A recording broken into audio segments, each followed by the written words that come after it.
increasingly too with bombs, roadside bombs, IEDs, and the changing tactics of the Taliban, combined with an unswerving hostility towards us, made them a formidable enemy. I was extremely fortunate. I did emerge unscathed. Many did not, killed or seriously injured by the onslaught. Upon my return, as after the tour 2 years earlier, I started to write. But this time, I wasn't doing so for myself. I was writing to honour others, attempting to record the bravery and commitment of those who were there with me. For even where I criticise, I realise most of those fighting alongside me, from so many nations, were volunteer soldiers in Afghanistan to try and do some good, and that alone deserves respect.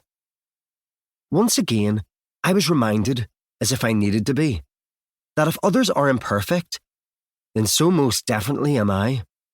Task Force Helmand is not the definitive history of this period in southern Afghanistan.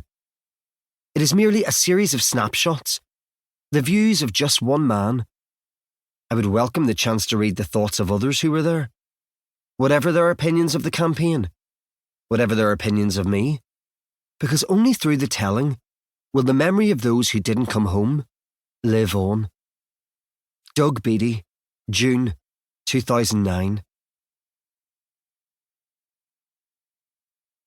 Prologue.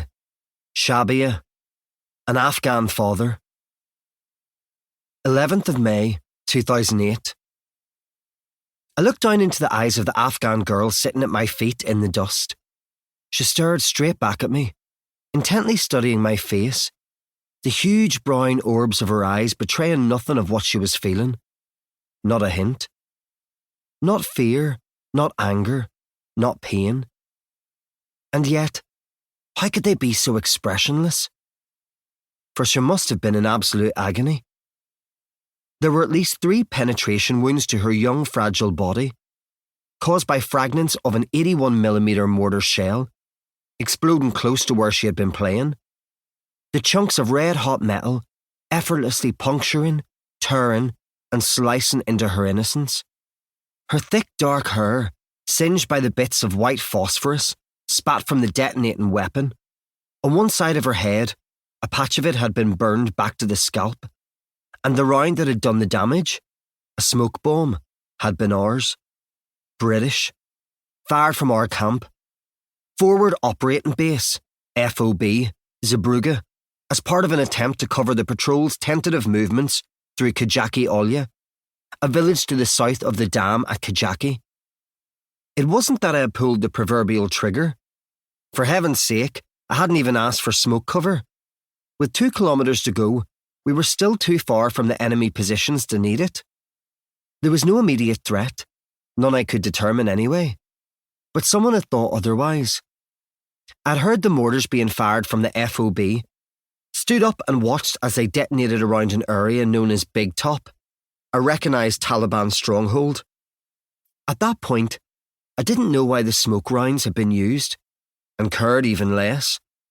I put the incident out of my mind, for all of 60 seconds. As we moved off again, the message came through that a motorcycle was careering towards us. It had been spotted by the men of 2 para up on the high ground overlooking Kajaki Olya, and the route we were heading along, known to us as Tali Alley. Earlier, some radio chatter had been picked up from the enemy positions, the bravado and excitement of men hyping themselves up for action. But given their distance from us, there wasn't much to fear. A sniper would be doing well to hit anything beyond 1,000 metres. RPGs self-detonate at 900 metres. And as for Kalashnikovs, they're all but useless beyond 600 metres. No, I wasn't unduly concerned about the enemy shooting at us. Not yet. But the motorbike? Now that was a worry. The hairs on the back of my neck stood up. I could feel my heart quicken.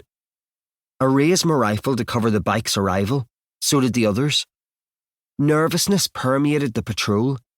It could easily have been a suicide bomber, or perhaps Talibs racing to get to an ambush point to pick us off as we approached a bottleneck in the narrow claustrophobic streets that lay ahead.